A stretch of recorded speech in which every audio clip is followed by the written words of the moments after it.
A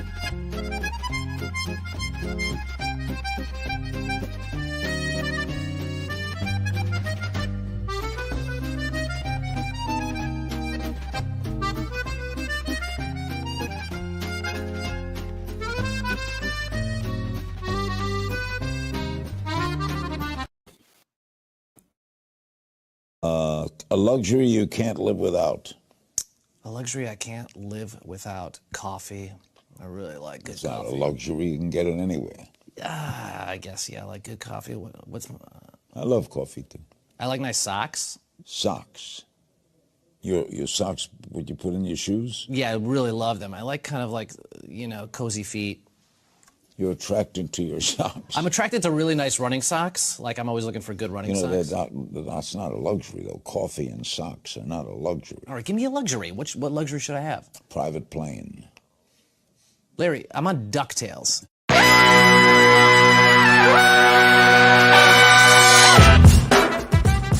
Good morning, sweet world, and welcome to the No Dunks podcast on the Athletic Network. It's Monday, January 25th. I'm J.E. Skeets rolling this morning with Mr. What You Need to Know, Tass Mellis. Hey, everybody. Hey, Tassie. We got the Bassmaster ripping them lips, Trey Kirby. Hey, Yo, the international man of mystery, taking it to the max, giggling from that cold open, Lee Ellis. That was hilarious, wasn't it, friends? Such a great clip. And last but not least, making the magic happen is JD. Hello. There he is. And here we are. Before we get into it, sorry about the Bills there, Tassie. It looked good for, 5 minutes. It's a better storyline, Mahomes versus Brady, isn't it?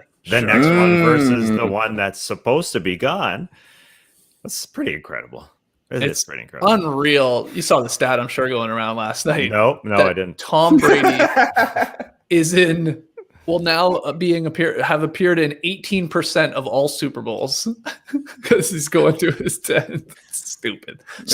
Ridiculous. Bucks, Chiefs, Super Bowl. I just hope the Raptors get some tickets because it's down there in Tampa where they're playing. That's all I care about. Wow, I hadn't thought of that. I think they're doing a big thing with the healthcare workers, if I'm not mistaken, which is good. They're going to allow them into the stadium. Anyway, congrats to the Chiefs and the Bucks going to the Super Bowl. Are they still doing the whole week off in between thing, Trey? You betcha. Oh, man. I saw that stat. Sorry, Trey, to take your thunder. What were you going to say? Oh, I had some hot takes ready about the Pro Bowl, Tassie. I can't wait to see him stream it and simulate it in Madden or whatever they're going to do. I can't imagine they're flying to Hawaii and playing a game, but I don't know. Who's your third best cornerback in the league this year? Is it D'Antonio Wingfield? Probably. If I could name two, then I'd give you a third. All right. Shout out to the stream team joining us live right now on YouTube. Make sure you guys like and you comment and you subscribe. Email us your questions and comments for this week's new Beach Steppin' podcast. No dunks at theathletic.com. You can always drop a question in the YouTube comments as well, or hit us up on Twitter at No Dunks Inc.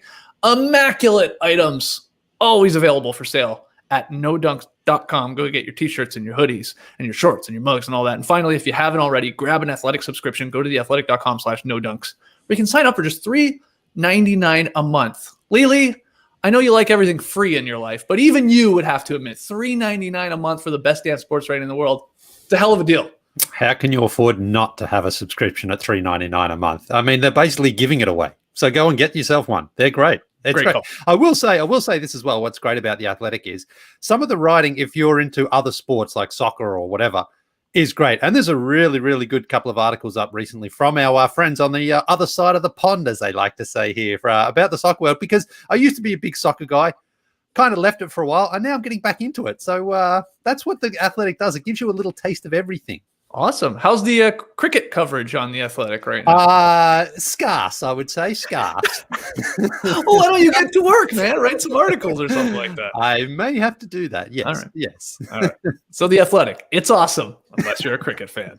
For now. Did you see the graph that was going around the other day about the most, sports with the biggest audience? No, I didn't. Soccer was obviously number one. Guess what was number two? Tom Brady? No. Cricket, yeah. Cricket. There's a market there. Maybe I should get back into the cricket game. JD, get that music ready. Oh boy. You could you could start like a cricket show or article called Hand Ice. Lee Ellis on cricket. throwback joke there for anyone that caught the cricket story from Lee a couple, I don't know, was that weeks ago? Probably a week ago. Who knows? Yeah. Who knows at this point. Okay, so Monday, having some fun already here. We do NBA weekend winners and losers. Let's start with the winners here on Monday. Tass, why don't you get us started? Who's your big NBA winner of the weekend? Well, it's Steph Curry because he almost has a record that definitely belongs to him. Only Ray Allen now has more threes made than Steph, because it was a very nice moment on Saturday night when he tied Reggie Miller with his 4-3, and he threw up the 31 for Reg. Respect to Reg, because he loved him as a kid going up against Dell, his dad. It's fitting the next one that he hit was a very Reggie-like three, moving off the ball. It's just trademark Steph. When he passed Reggie Miller, he gave up the ball to Draymond and then flew to the corner and hit it, and now has, just a few more hundred to go, which sounds like a lot to catch up to Ray Allen, but for him, it's absolutely nothing.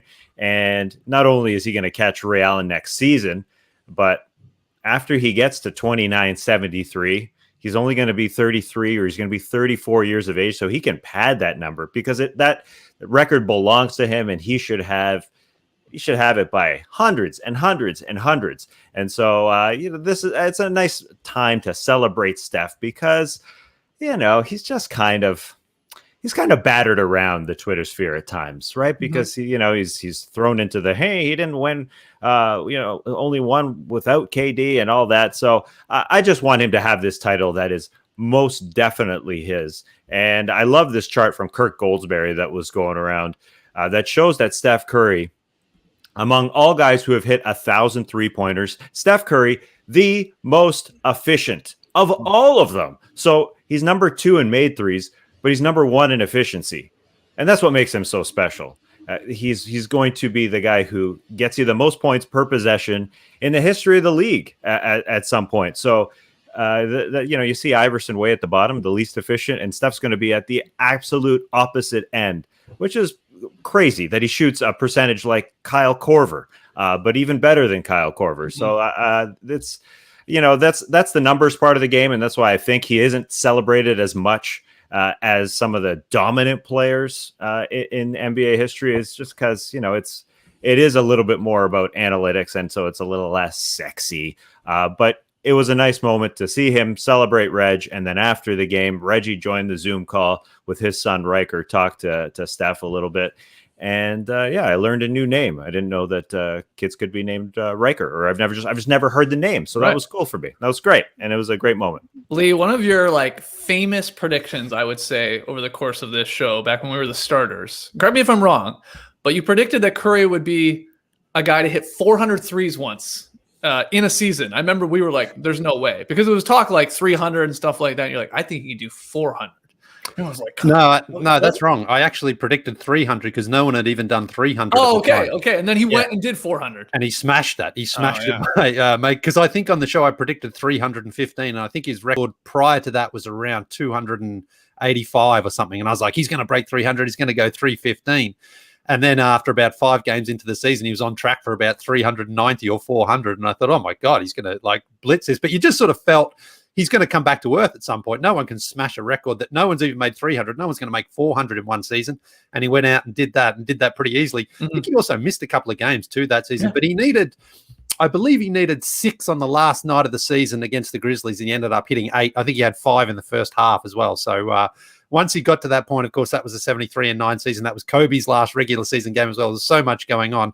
But Steph went out there and set a record that hasn't been broken yet, but it will be broken one day. I think 400 threes in a season, it's just a matter of time before someone comes along and does that. And, it seems like at the time that record is like, wow, that's out of reach. But the way guys shoot threes these days, I can see someone maybe hitting 500 or 600 in a season at some point down the track. Maybe not for a few years, but guys just come into the league these days just firing away. So that's what's going to happen, I think. Well, the reason I brought it up is I wanted you to tell us how many threes Steph Curry will end his basketball career with. Well, I'm glad you asked that, Skeets, because I've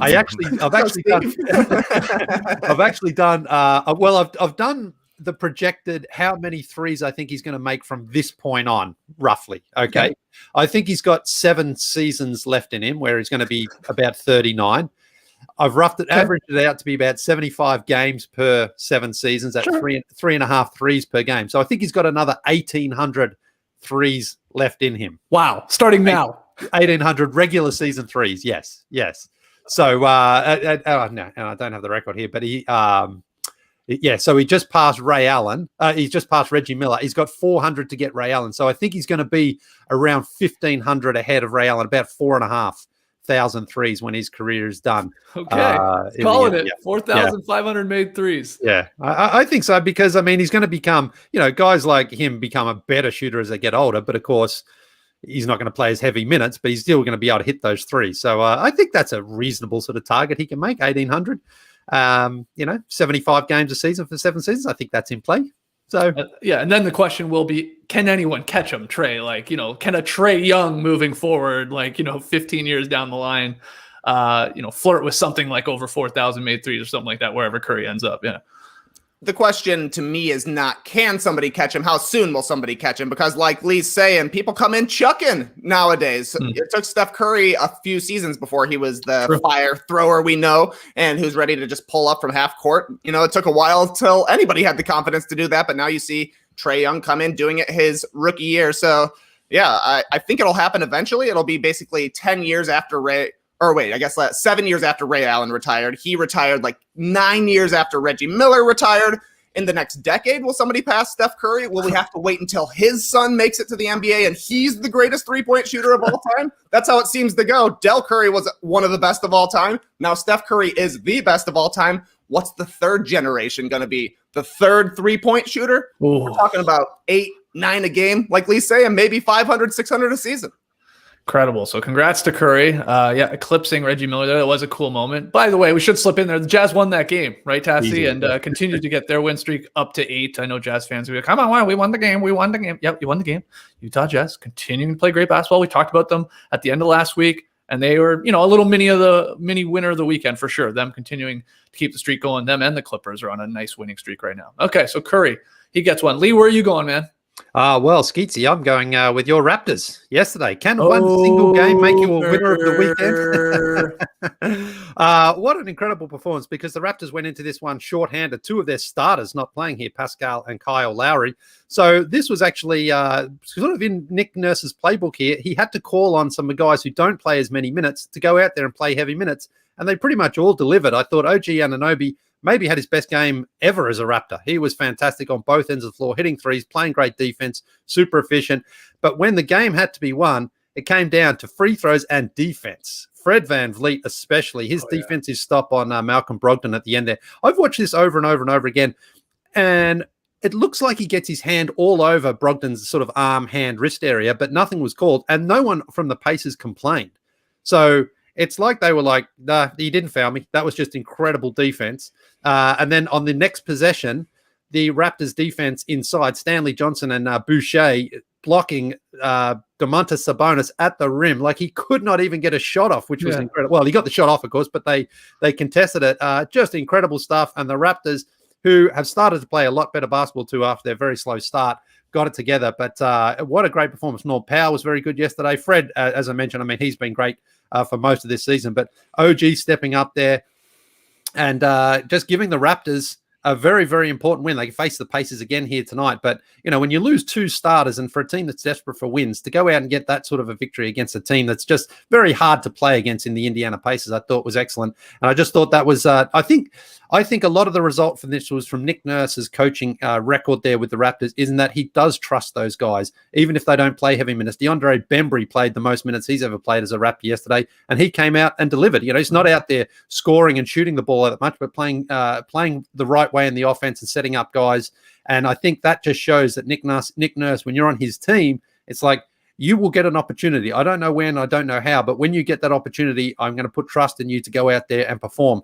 And I thought that's what they did. So I think this is a very good sign for the Raptors that they are starting to get it together and toughing out these wins. Earlier in the season, these were the sort of games that they would lose. But instead, they're on the right side of the victory here. Great game, great performance. And really, they closed down Domantas Sabonis in that second half as well. I mean, he had one of his worst offensive games of the season.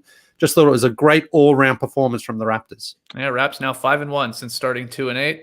And Tass, on football Sunday there, this was the rare 1 o'clock start. So there was nothing happening yet. None of the football games had started. So maybe some eyeballs were on this one between two pretty good teams, obviously. And like Lee said, Raps pulled it out. How are you feeling as a Raps fan, with this team rebounding after a brutal start, as we talked about a couple weeks ago? Well, I feel good to have Nick Nurse in my corner, because what he did to Domantas Sabonis there, just taking him out of the game, was the key to this one.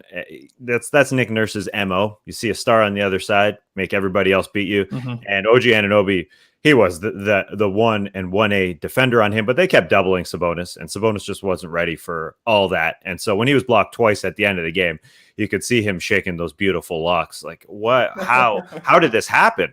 He just couldn't believe the 48 minutes that preceded that. So Nurse really threw him off. They took away Brogdon's right hand, and they're just ready. Nick Nurse is ready, yeah, and how he has everybody up and down that roster. Yeah, they're feeling like they can get to 500 one day, and that's getting close. In the Eastern Conference, there's a billion teams, 6 through 13. Well, I guess there's not a billion, but there's 8 teams right there, 6 through 13, that if anybody wants to make a move, it's 6 and 7 are right there for them. And when the Heat get their guys back, you assume they're going to make a move in the Raps as well. But OG Anunoby, it was a boss, man. He was a boss in that game. And it was cool to see him take that number 1 role and roll with it for one night. And the rematch tonight should be a blast between Nurse and protege Nate Bjorkgren. Yeah, the Iowa Bowl, as some people were calling it. Is that where they last saw each other, I think, or last coached against each other when they were in the Meet me in Iowa. Yeah, exactly. The question for me with the Raps is, like you said it there, Tass, and I'll throw it at you, Trey. Like, can the Raps sort of that was a victory that they won last night, or yesterday, I should say, afternoon, that was reminiscent of last year, right? That was sort of like how the Raps won a lot of games last year, I think, especially down their star players in Lowry and Siakam. But can they barge their way into the top of the East conversation? The Sixers and the Bucks and the Celtics, I think, are all there. The Nets are in the mix. And then it's like the next tier of your Pacers, Heat, and Raptors. Can one of those three, can all of them, who or none, get into that sort of upper echelon conversation? Well, unfortunately, I do think the Raptors are going to make it into the top 6, into the guaranteed playoff spots. This seems to me to be the long con from the Raptors. Come out, struggle, make it look like you're not the same championship team you used to be, and then you got everybody sitting fat, feeling good, and you're able to pull off victories like you were last season when you were the can't say die Raptors. But it's too bad. They're going to get into the top 6 because right now, 7 through 10 goes Hawks, Knicks, Bulls, Raptors. That would be absolutely perfect for us in the Eastern Conference play-in tournament. The Raptors are just too good. They had a bad couple of weeks to start the season, and it happened to come at the start of the season, which is when everybody's eyes are going to be on them. If you have a bad couple of weeks in the middle of March, it probably slides under the radar, but the Raptors seem to have found their footing down there in Florida, and they're playing some good basketball now. Yeah, and OG, man, he is look, he's not going to be in any sort of most improved conversation, I don't think. I think, as we've talked about, some of the candidates are just sort of leaps and bounds ahead of some of the other guys trailing them, but he better be a damn lock, Lily, for an all-defensive nod. He has to be on one of those two teams, because he is given the best guy on the other team. He's given that, role, and he more times than not shuts them down, or at least contains them. And then for him, what he was doing offensively, he does not have the tightest handle, I would say, OG. But, man, it's getting a little better. He's getting a little more confident, and he's just barging through guys, attacking. And then he's also hitting the three-pointer, which we know he can do for stretches. So it's you hear Raps fans going, hold on. Is OG already the Raptors' best player? Is he going to eclipse here very shortly, like a Siakam, if you still believe that? Lowry is Lowry. Lowry is the GOAT, the greatest Raptor of all time, but, he's obviously lost a little bit of a step.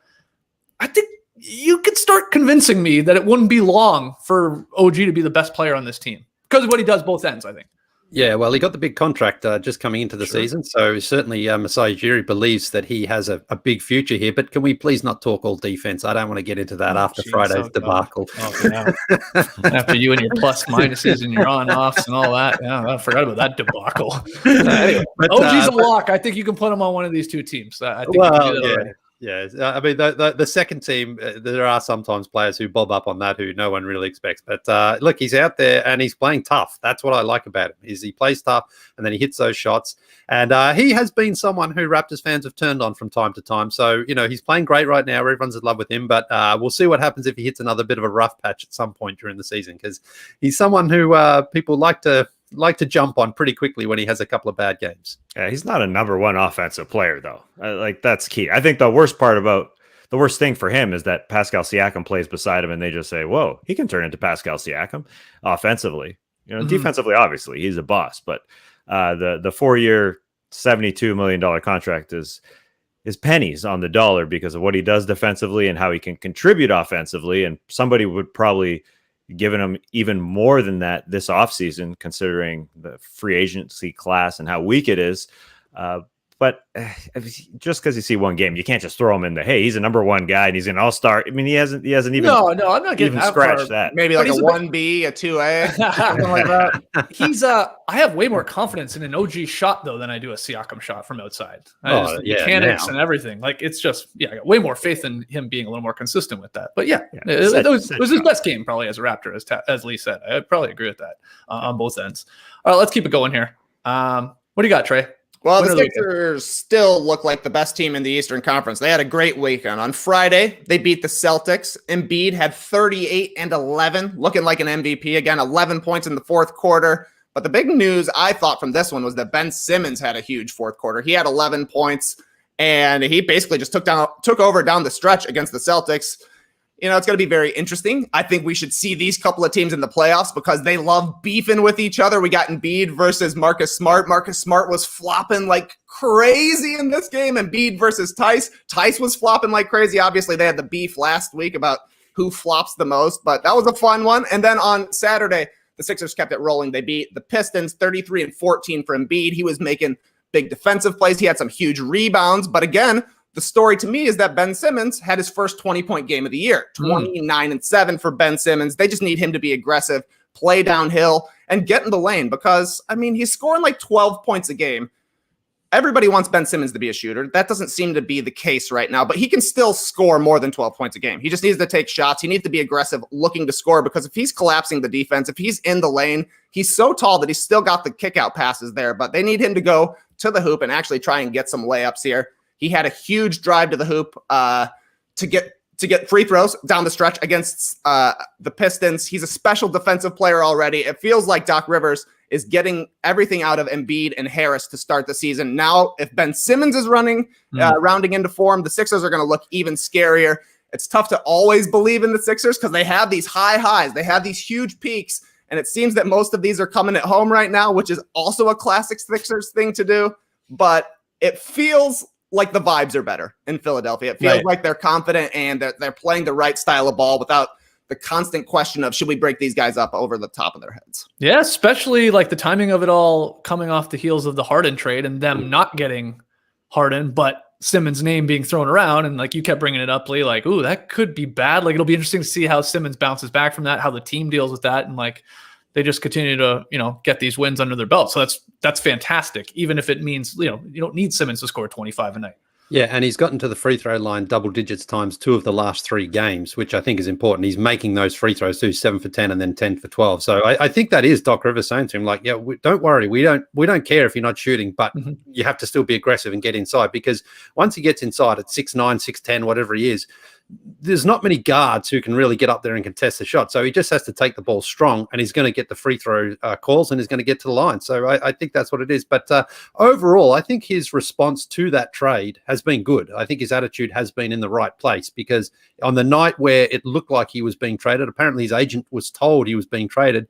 He had a bad game, and it looked like it. But then the trade happened, and he wasn't included, and he seemed to be able to get over that pretty quickly. So I think that's very important for him, because again, if he and Embiid reach their potential with all their sort of surrounding players, their role players, the sky for the Sixers really is, I think, conference finals. I think that's in play. But when they can't play together and when they play at their worst, it's like first round fodder like they were last season in the bubble. I know Simmons didn't play in that series, but they do have quite a variance between their absolute best and their absolute worst. And so much of it just comes down to their 2-star players, which is often the case in the NBA. If you get the best out of those guys, then you can be great. But if one guy's not functioning or they can't work together, then they don't really intimidate or scare any of those other teams.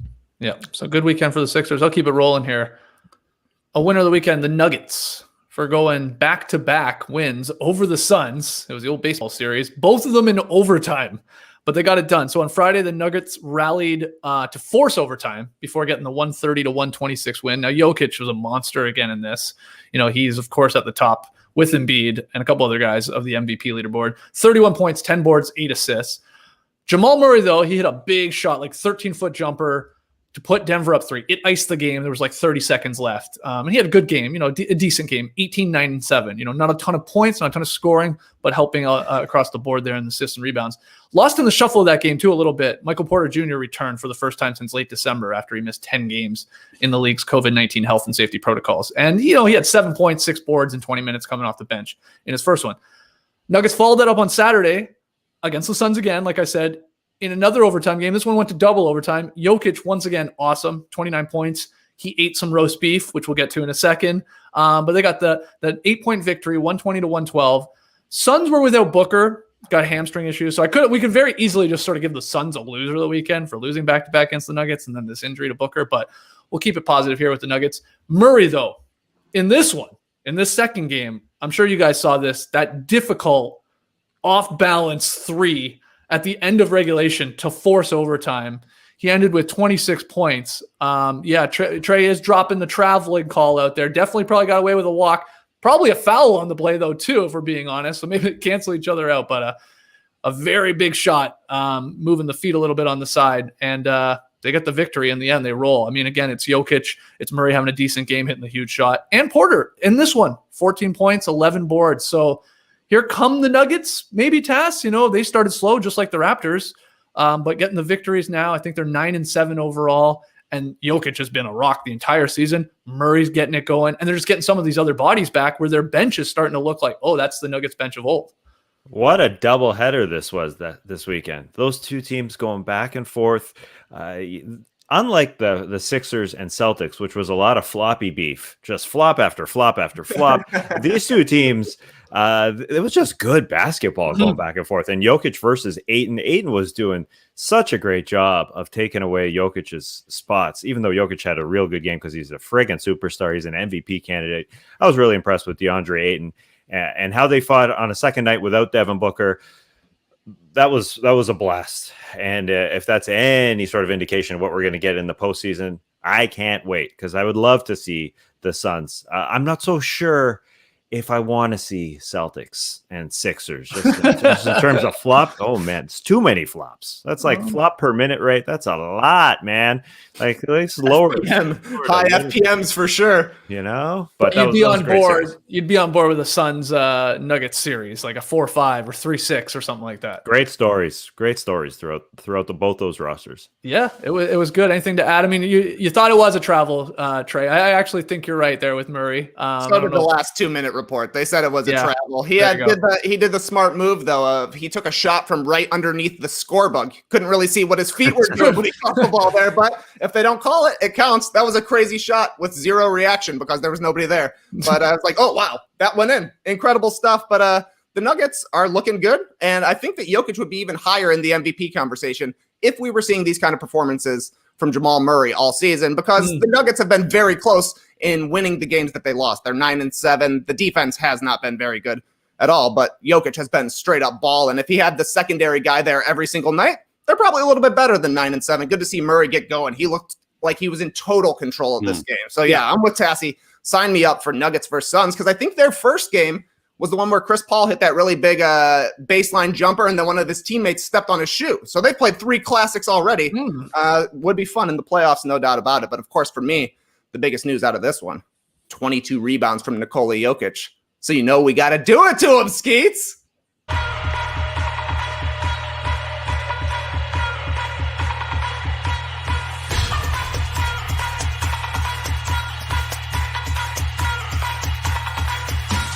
Nikola Jokic grabbed 22 rebounds. That's a lot of roast beef.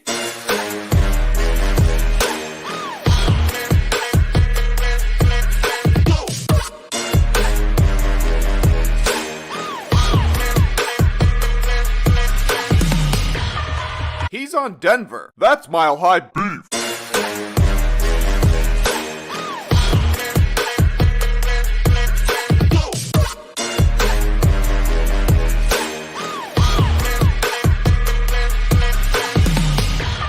No dunks. We love roast beef, which is rebounds.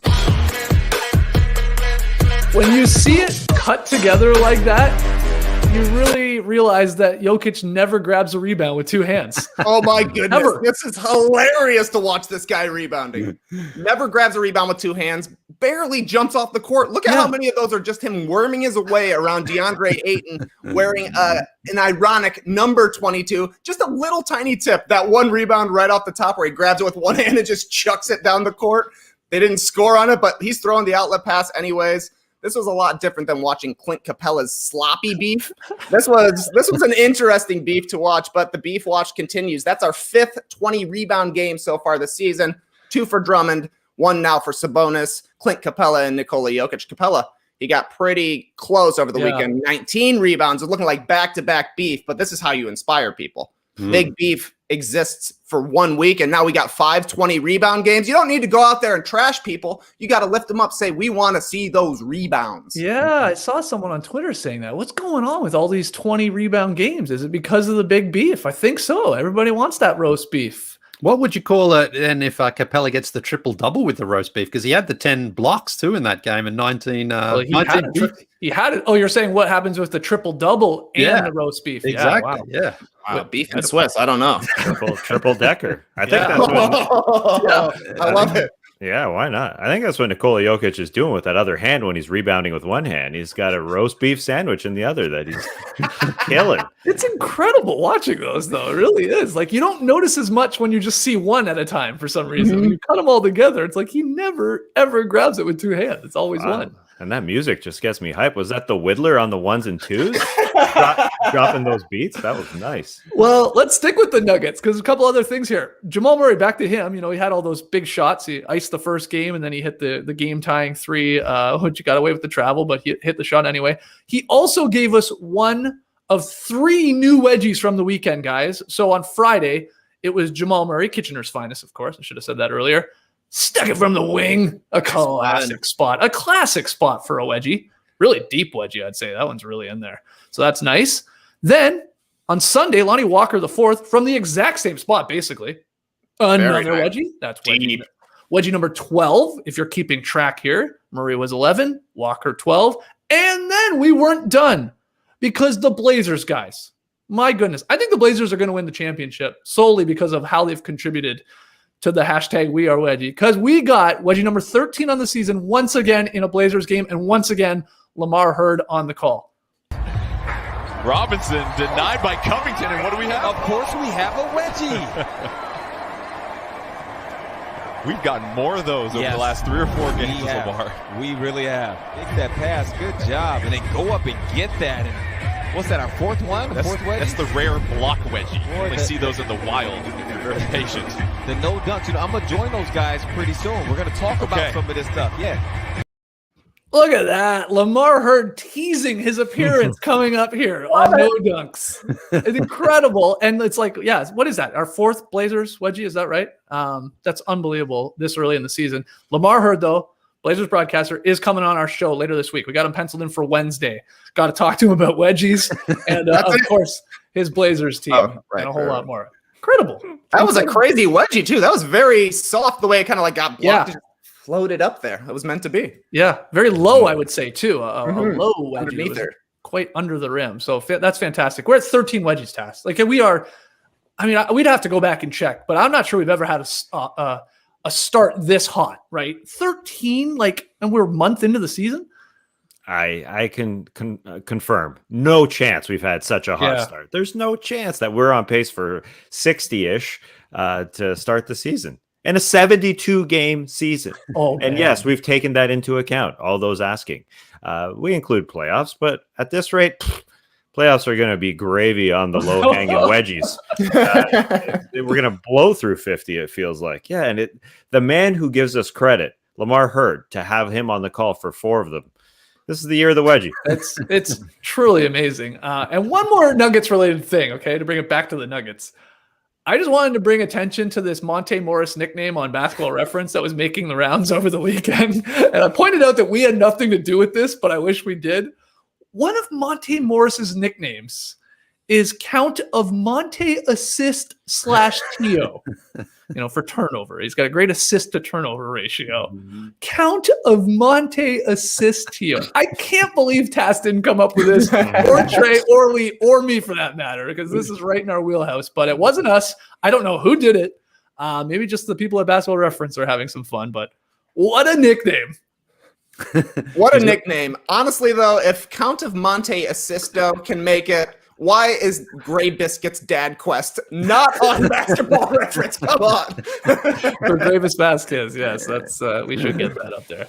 So what a weekend for the Nuggets there. What a weekend overall. I will say a mini winner of the weekend, Jaylen Brown. I mean, I know you don't want to watch Celtics-Sixers matchup in the playoffs. Fair enough, Tass. But Jaylen Brown somehow scored the most points ever in the shot clock era, at least. So we're talking since 1954-55.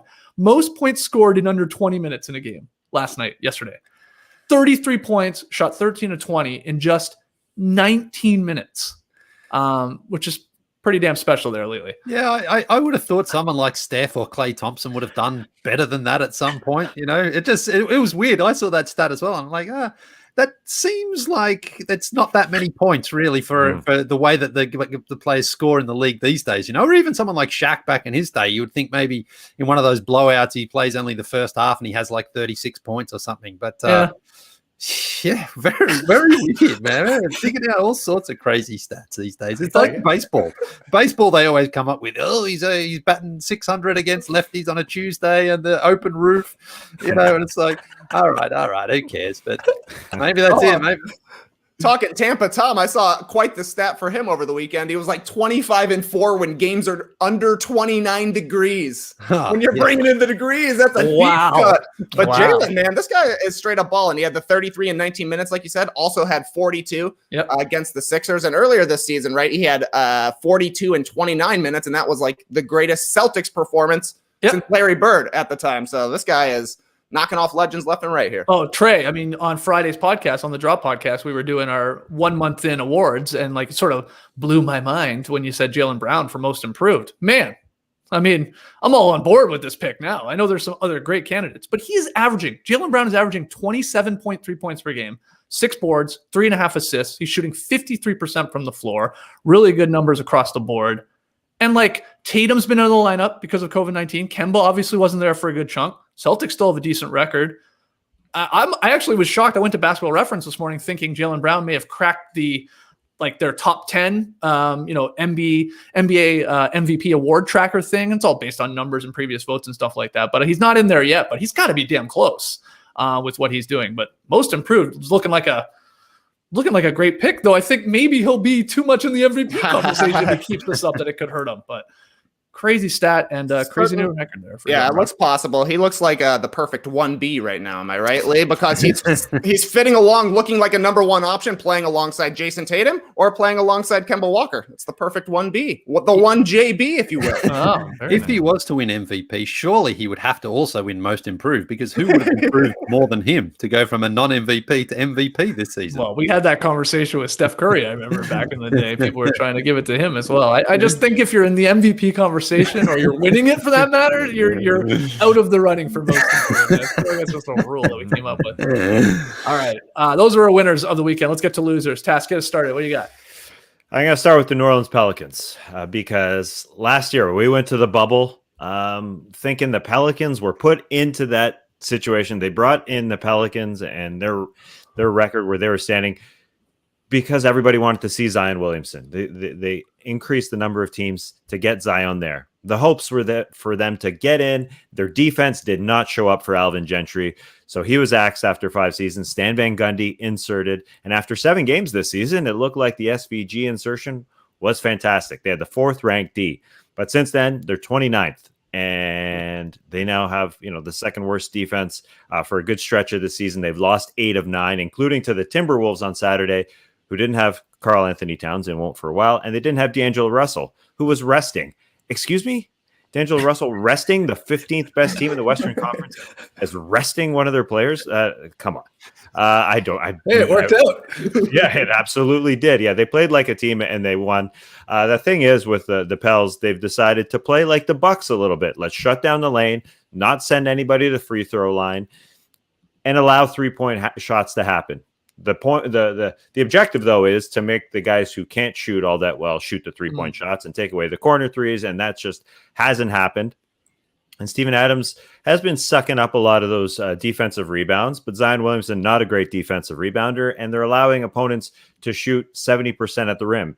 That's not good enough. That's one of the worst marks in the league. Stevie Adams, that's not his forte.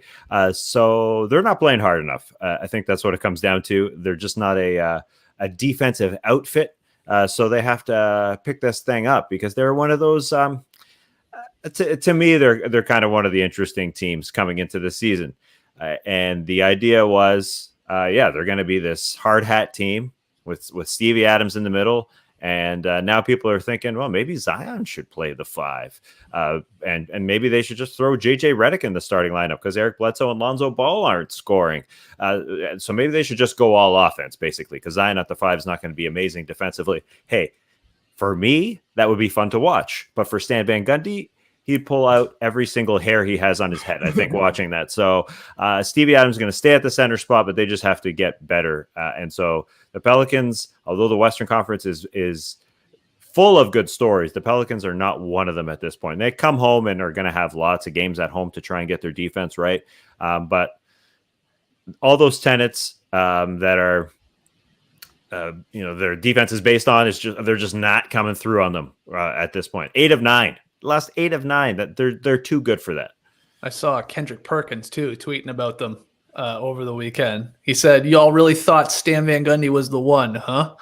The Pelicans should have hired a young stud, but don't mind me though. Carry on." And then I saw that. The only reason I think I saw that, I'm not sure if I do follow Kendrick Perkins, but I saw Baron Davis retweet it, basically doubling down, agreeing with Kendrick Perkins, sort of like, yeah, people, young guys, I guess, do not really want to buy into what SVG is selling.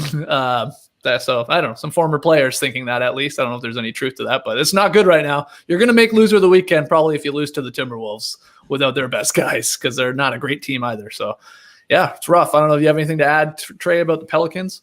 Well, a lot of the concern, it feels like, is on whether or not Zion plays defense, and there's no doubt about it. He could be better at it. He would certainly struggle playing as a small ball 5 on the defensive end, but he's getting buckets on the offensive end. And I really think the main problem with them defensively is their guards guard absolutely nobody. Lonzo guards nobody, Eric Bledsoe guards nobody, and they're both out there for their defensive prowess more than anything. It's a walk into the lane before you're encountering either Steven Adams or Zion. So they're at a bit of a disadvantage here, getting head starts. The guards are getting head starts to try and attack Zion, who's a short guy who can maybe put his hands up at the rim but doesn't exactly know where to be, or Steven Adams, who doesn't have great lift, isn't a super rim protector, just a big guy who takes up space.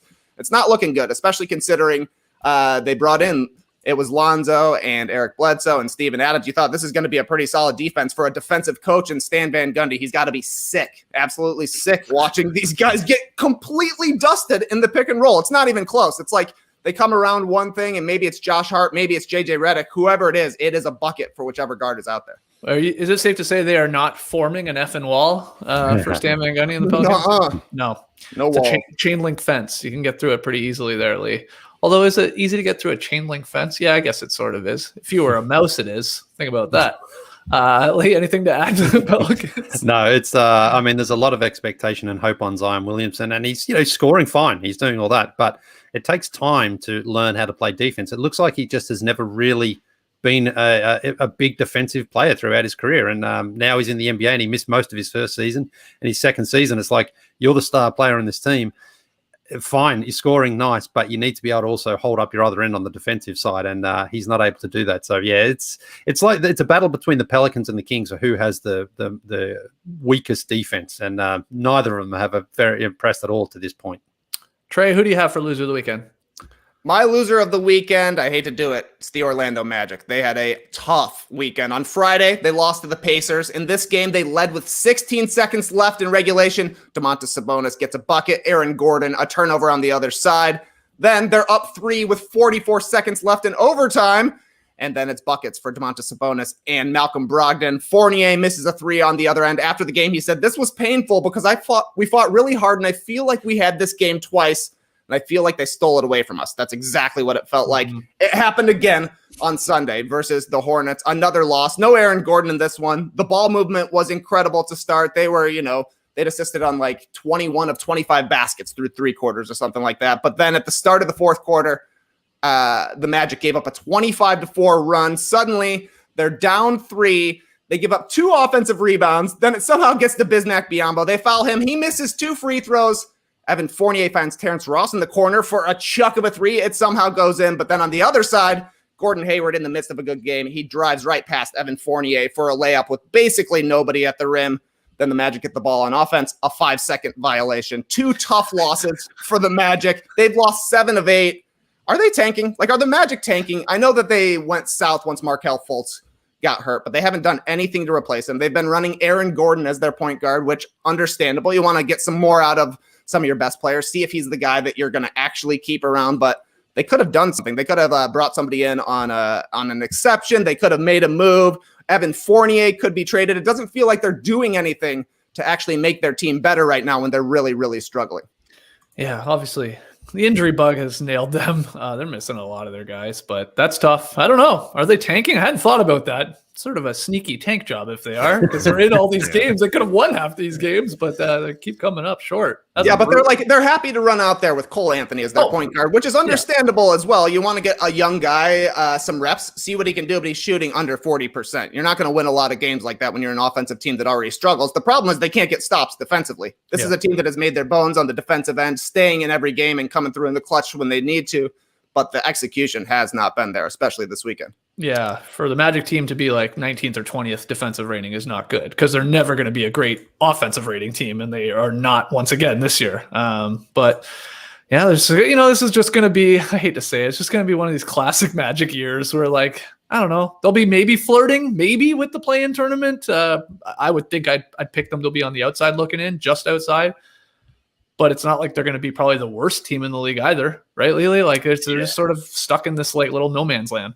Yeah, I mean, guys like Fournier and Terrence Ross, they would attract some interest on the trade market, but not much. I mean, no one's going to all of a sudden turn around the franchise there. So I think they do need to tank, in fact, and probably sort of start again because, Vucevic, he's one of those guys who he's an all-star. He's definitely an all-star. He was an all-star a few years ago, but he just doesn't move the needle all that much, even if he's having a good season, which he is.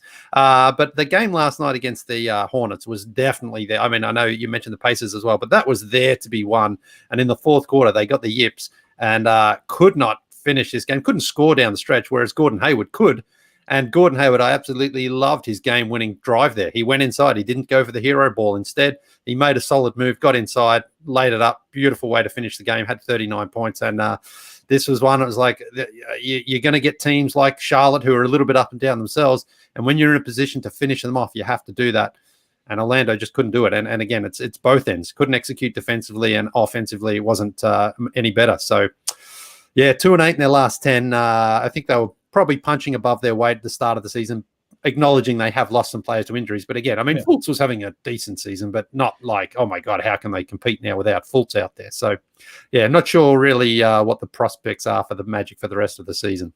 I loved watching Gordon Hayward's drive, but for a couple different reasons. First, watching Evan Fournier guard him, I was shocked. The shock that he was guarding him, I thought there must be like 16 switches that have happened to have Evan Fournier guard him, because he's not a defensive stopper. He's an offensive guy. And Evan Fournier, he got cooked. And then at the rim, Ken Burch was super late getting over there to help out. And Steve Clifford, Magic's head coach, was livid. And to see him get right in Ken Burch's face, into the tree's face, and get super angry, that was a good play. But yeah, Gordon Hayward, super pumped for that drive to finish it. 39-point game. Guy's balling. This fourth 30-point game of the season. The offense is there, and they're one of those Eastern Conference teams that are, they could be good. They might not be. It's surprising with him playing so well that they're at 7-9, I believe. That popped him up to 7-9. They should be better than that. They should, with Lonzo Ball not Lonzo, the other one, LaMelo. LaMelo Ball, playing that well. You'd expect them to be better than 7-9, and now they got Cody Z back as well. But on the other side, the Magic, they would have rather had Markelle Fultz on him. He's hurt. They'd rather have Aaron Gordon on him. He's hurt. They'd rather have Michael Carter-Williams on him. Is Michael Carter-Williams back? I'm not sure. They'd rather have Jonathan Isaac on him. Yeah. So they are banged up. Lee, what's your favorite tree? Probably the gum tree. Okay. The classic gum tree. Yeah.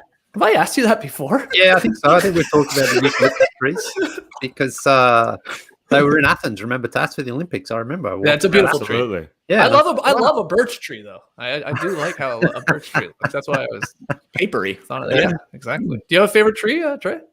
My favorite southern tree is the crepe myrtle. I like those. I like that smooth look you get on the bark there. Yeah, it's really nice. Good tree picks, Tess. I mean, might as well finish this off. You got a favorite tree? Well, we're staying in the South, I've got different regions. I like different trees. On the South, the Spanish moss. Whew, it's an amazing tree. Remind me what we talking about. It's like a very obviously moss-like appearance, I assume. Absolutely, it's like a weeping willow. Oh, okay, yeah, sort of. Oh, yeah. Cool. Nice tree. It's a unique tree. Yeah, beautiful tree. JD, do you have a favorite tree? Yeah, it's the maple, obviously. Oh, wow. So you like this? You like to tap that, eh? Tap that tree. I like to tap that tree. You pinky son of a bitch. All right, my loser of the weekend. I'll go with the Wizards. Let's keep this very quickly. Now, the Wizards are sort of in a weird way a winner of the weekend because they're actually back playing basketball. Do you guys remember the Wizards? They're one of the teams in this league. They haven't played in like 2 weeks, but they did play on Sunday. Thing is, they came back and they got their ass handed to them in the second half by the Spurs. They lost by 20. They had a good start, and they were spunky to start, but then they just got hammered as the game went on. They tired. They're short on guys. I mean, it's getting desperate. They're signing Alex Len and Jordan Bell. If you got a short last name, you can play for this team. Because they want to save money on the letters on the back of their jerseys, right? So they're going for short names. I think Jeremy Lin might get a call up, or he might be in the Wizards uniform soon. But anyway, Westbrook was back in the lineup. I bring this up for a real loser of the weekend. Did you guys see Westbrook? I mean, it is. He probably should not even be playing. He is coming off of an injury. I think it's that quad injury, right? He hadn't played in a while. Rough in this one, man. 3 of 11. 4 turnovers. He was a minus 20 in 25 minutes. I know that's one of your favorite stats, Lee. So Russ, I mean, I hope he can get back to a little bit more of the Russ of old, but I'm worried that we'll see that at all this year, maybe, especially if he has to try and like continue to play through these lingering issues, injury issues. It's bad. The Wizards are bad. And also, what's he playing for in there in Washington? They're probably not going to make the playoffs, And I think you could sort of see, like, maybe it was the bit of the layoff there, but watching that game, I was like, he's just like, I wish I wasn't here. I think he'd rather be anywhere else at the moment because it just feels like he's, at this stage of his career where he wants to be at least close to a championship, and it's a battle just to get to the playoffs. So the only real hope is for Bradley Beal to, the only positive would be if he can lead the league in scoring for the entire season. That's something. Wow. Here's the next time you have Hammer on, ask him, would you rather lead the league in scoring and win 3 games all year, or would you rather win 60 games and score 5 points per game? That would be the question. Anyway. But the Wizards have to figure out a way to move on and rebuild. I mean, how long is Scotty Brooks going to have this job? Let's be honest here. They're 3-9. I think the last year of his contract, and it's like, well, you may as well let's finish this season, I guess, because who wants that job? I would say do the opposite. Get someone else in here. See if they can shake it up. Get something else going. They just need to hit the rebuild button. They smash it and see what you can get for Beal and see what you can get for Westbrook. Get some picks and start again next season. I think tap that maple tree and smash that rebuild button, baby. Yeah. What do you got for loser of the weekend? Finish us off here. Yeah. So you remember on Friday's show, of course, where Shaq got worst of the week for calling out Donovan Mitchell. Well, it got worse for Shaq over the weekend because an Instagram user named Calso Scoped, who does great work, actually, by the way, great artwork, put up a picture of Donovan Mitchell dunking on Miami Heat Shaq like that. And it said, Shaq don't really want the smoke with the spider. Beautiful job. It's a Photoshop. Obviously, it's a Photoshop. Well, Shaq didn't appreciate that too much, and he slid into Calso Scope's DMs there, and he said, "Shut your dumb ass up."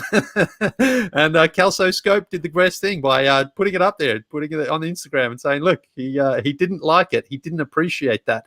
Now, the reason I bring this up is because a lot of people who were defending Shaq's approach for what he said to Donovan Mitchell and how he said it were like, these young guys can't take criticism. Well, the old guys apparently can't take a bit of banter either. Shaq not happy with that. So I think that just makes Shaq look a little petty and not being able to handle a jokey sort of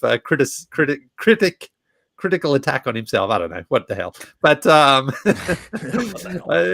you can't slide into anyone's DMs these days, because if you do, people are just going to light you up and say, "Look, man, like you look pathetic." So, Shaq, it wasn't good what he said to Donovan, how he said it, and he could have at least manned up and been like, "Yeah, maybe I shouldn't say that." Man up with icy hot. With,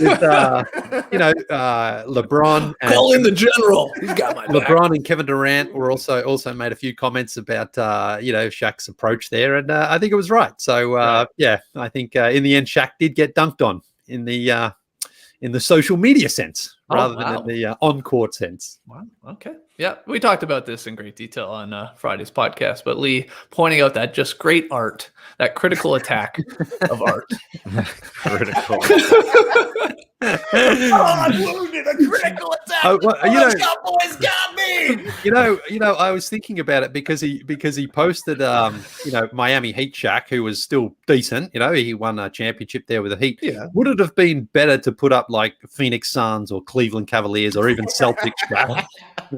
Or would you go the other way and put Lakers Shaq or Orlando Shaq, where he was big and dominant and he's still getting dunked on? Like, is it more critical? No, I think the Heat's the perfect sweet spot. That's why. Right. Yeah. So he was still good enough, still an all-star. Yeah. I guess he was an all-star in Phoenix as well. That was his last season. But I was thinking, like, if you put him up as Shaq, Lakers Shaq, it's like, oh, he's dunking on, super prime Shaq, but then you could also just say you put him up as the old man Shaq getting dunked on. Yeah. Also, you got to find the right photo, Lee. Come on, man. Like the Photoshop boys, you got to hope there's a good photo from behind of maybe Shaq getting dunked on previously. Then you can Photoshop it in. That's how this works. One thing I was wondering about, I was wondering, was that Shaq? Because what the artist definitely did was accentuate the roll in the back of his head. Yeah. You see that extra little neck roll there, making Shaq look as chunky as possible. Wow. So you're saying, Tass, maybe this is somebody else and that he's just done a great job on the jersey and putting in O'Neal and stuff like that. I don't know. I mean, the levels to this critical attack, it's I don't know. It looks like Shaq. It definitely looks like Shaq. Who else could it be? Critical attack, man. Wow. Critical attack. Calsoscope with the critical attack. We gotta start doing emergency podcasts for any time there's a critical heart attack out there. Hey, go and check him out though on Instagram. He's got some good, nice. I was going to say I've never heard of this Instagram account. You seem to be a fan. Do you follow? No, I don't. But only because I saw it. It was making the round, so I checked it out and I scrolled through. And what else has he done? Oh. Well, there's Alonzo and Alonzo and LaMelo sort of going up against each other. There's a nice one there. So he does a thing where he's merging past and the present. Yeah. Very nice. Yeah, but does it really well too. Like, wouldn't be like if I did it where you could clearly just see like two photos slapped together. Like, he actually blends it in and makes it look good. Maybe he could do one of like a young Lee Ellis and an old Lee Ellis playing each other. Like, you see that MJ one every once in a while, right? Like, that'd be awesome. Yeah. We'll reach out. Ty Winter in the stream team says Joel Anthony. That's who I was thinking. It does look like the rear head of Canadian Joel Anthony. Wow. In the rear head. Okay. Amazing. Well, those are our winners and losers of the NBA weekend. I'm sure we missed some, so you let us know in the YouTube comments. Let us know right now if you're the stream teamers, or tweet at us at NoDunksInc. A little bit of news, guys, before we start wrapping this up. The Brooklyn Nets will have some extra cash to use to try and sign or trade for an additional player, because the league granted their application for a $5.7 million disabled player exception for Spencer Dinwiddie, who is, of course, out for the rest of the season. Tass, where are they going to go? How are they going to put this money to use, man? Well, I'll say first and foremost, people want to play with the Brooklyn Nets. Sure. When they see those three offensive weapons go at it. I heard Richard Jefferson, analyst for the Brooklyn Nets right now, talking about, well, maybe I can get out there for 18 minutes. And, Richard Jefferson's a joker, but I think deep down, he's thinking what a lot of veteran NBA players are thinking. Right. I can go play with those dudes. And speaking of, former players that kind of look like Shaquille O'Neal, kind of look like Joel Anthony from the back, Dwayne Dedmon is available. I know maybe he's, not your rim alter that you desire. He is more of but he's a tough guy. He is very tough. He's willing to lay the hammer down when need be. That's what the Brooklyn Nets want. That's what Kevin Durant is yelling at Reggie Perry every time. Come on, at DeAndre Jordan. Like, he just wants a real physical guy in the lane. So Dwayne Dedmon could be a guy, and I'm sure anybody would want to play with those guys. I'm not. The thing is, you got to go get a big, and you probably want another wing defender because Kevin Durant is having to do so much against the big wing defenders that it seems like every team has. They got a couple of needs out there. Well, they recently signed free agent forward Norvel Pell, right? The Nets did, to help the front court. But you're right. I mean, Dedmon, I think, is available. Rondé Hollis-Jefferson is available too, right? So he could be had. But those guys, fact check me on that. I think he is, though. But those guys could be sort of had for, I would assume, the minimum if they're not on a roster. So will they wait with this DPE to use that, which is obviously a much more good chunk of money, to use on someone that comes out in the buyout candidate market and stuff like that, or in a trade, for like a McGee? We talked about JaVale McGee as possibility, or like, I don't know, can Biyombo be in play there or something like that? Ed Davis, I know his name's been thrown around, but or maybe, like you said, Tass, like a wing guy. I love the idea of them getting Rondé Hollis-Jefferson back on the Nets. That makes a lot of sense. He can give you some defensive presence. No, Trey, you don't think so? A little bit? I think they're done with him. I think most teams are done with him. If a team wanted him for defense, it should have been the Minnesota Timberwolves who had him, and they just said no. The worry I would have is it seems like JaVale McGee would be the perfect candidate, but are there enough basketballs to go around? Did you see JaVale handling the ball on the fast break this weekend? I don't know if Steve Nash is going to be able to find touches for 4 elite ball handlers out there. Trey, that was JaVale McGee. What he did this weekend was Trey Kirby at the pickup runs. It took me back. It made me long to play hoops again. I was like, oh man, every Wednesday night there would be a Trey Kirby, JaVale McGee like fast break, or he's getting fancy with it. Rumbling, bumbling, stumbling down the court. If you get a rebound as a big guy at the free throw line, it is your obligation to take it the full length of the court, coast to coast, and finish with a ridiculous shot. What a resurgence for JaVale McGee's career. A couple of years ago, out of the league completely, goes and wins a couple of championships with the Warriors, one with the Lakers, and now he's a fun, impactful vet on the Cavs. I mean, it's just incredible, this guy. He was just a clown there for a couple of years, and now it's just like he's fun to watch and he plays well, and it's great for the Nets to have for the Cavs to have him on that team. And his name comes up on our podcast every second day because we keep talking about like, JaVale McGee could be had. He could be had. I wonder who could get him. Like, it's like shades of 2012 to me. I feel like at the trade deadline that year, we talked about Ramon Sessions nonstop. Yeah. We're like, oh man, this is it for the Lakers. This is what they've needed the whole time. Somebody to run that second unit. We're talking about JaVale McGee here, the veteran leader. But honestly, he would help the Nets. Yeah. Ramon Sessions had a 20-assist game, didn't he? Yeah. He had a 40-point game too, I think, Sessions. He was just the hottest thing in fantasy the following season. Was like, get Ramon Sessions. Yeah. It was like, nah. 20 boards is roast beef. What would 20 assists be? Ooh, that's a good question. Great question. Save it. Think it over. Think it over for tomorrow. Trey, have something tomorrow. I'm not a passer, Tass. There's no way I would be able to come up with something like this. All right, let's get to tweet of the night. Tweet of the night. Wow. Twitter.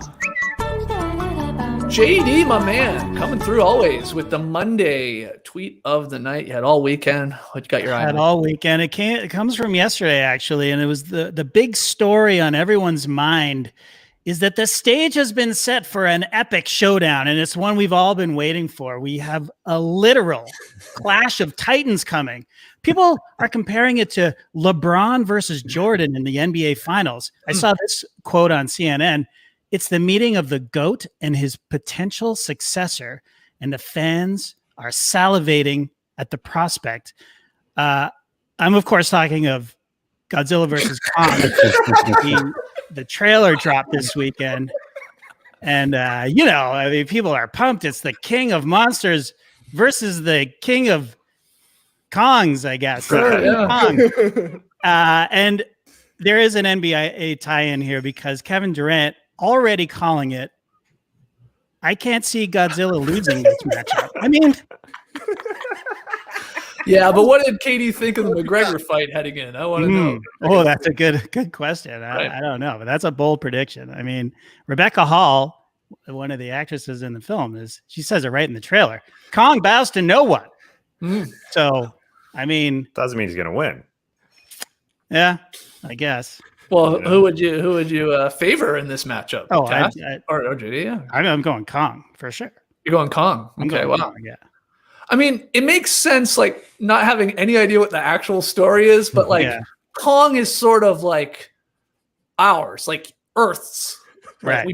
Did we make Kong? I don't know. I have no idea. Anyway, he feels like he's on our side more than Godzilla, this like monster from the sea, I guess. You're right. Created by nuclear weapons, But but Godzilla was sort of a good guy in the end, wasn't he? In the last film, I mean, I can't remember. I think he was defending mankind, and now I guess Godzilla's the bad guy. If you live long enough to be the hero, you become the villain. Was that how it goes? Something like that, yeah.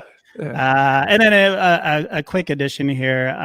Since we were talking nicknames earlier and big dumb movies, the Athletics' own Chris Kirschner with this hot news yesterday. John Collins shared that the Hawks training staff has given D'Angelo Hunter the nickname Megatron. DeAndre, sorry. What did I say? D'Angelo. Did I say D'Angelo? Yeah. I'm literally reading it in it. I'm terrible at this. I can't do it. Anyway, he quickly corrected. It's actually he wants to be called Optimus, not Megatron. So Megatron's better though, no? I mean, well, yeah, but Megatron was the nickname of a wide receiver, Calvin Johnson in football. So maybe it's like, has there been an Optimus before? I don't know. There was a Grimes, wasn't there? Optimus Grime. Is that a basketball player? I think John Wall was Optimus Dime on Basketball. Yeah, you're right. Yeah, maybe he just doesn't want to be the bad guy, DeAndre Hunter. I'll let D'Angelo Hunter be Megatron. But who do you, just to circle back, who do you like in the Godzilla versus Kong matchup, Lily? Well, I mean, if you're talking a crocodile versus a ape, and it's on land. If it's on land, I mean, I guess the ape can get on top of him and do the business there. Oh, okay, like you like Kong with a submission. What round are you going? That's probably what I'm saying. But if it's near the water, then the crocodile, I think, can take care of him. Right. So I think it favors which home ground advantage you have there. So what if the crocodile can breathe fire? That adds a new element. I'll say that. That's definitely hard to call. Yeah, I mean, like, get a hippo in there anyway. A hippo would do the damage on both of those in a second. A hippo is, quick enough, strong enough, can go on land, can go on water.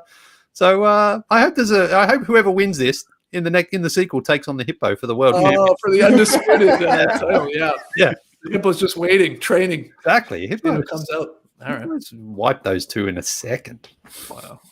Leave it to Lee for me to ask him, who does he like in a Godzilla versus Kong matchup to say, I like the hippo?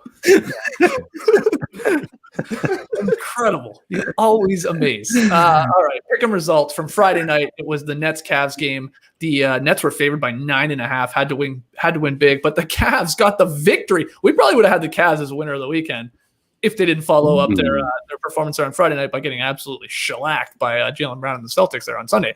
But anyway, good victory for Lily. You're 9-12. You had the Cavs to cover, and they got the victory, like I said. So you're 9-12. Everybody else had the Nets, so everybody else got a loss. Trey's 9-12. Tass is 8-13. He's currently in last place, and I'm 11-10. A lot of games on tonight, Tass. Which one are we picking from?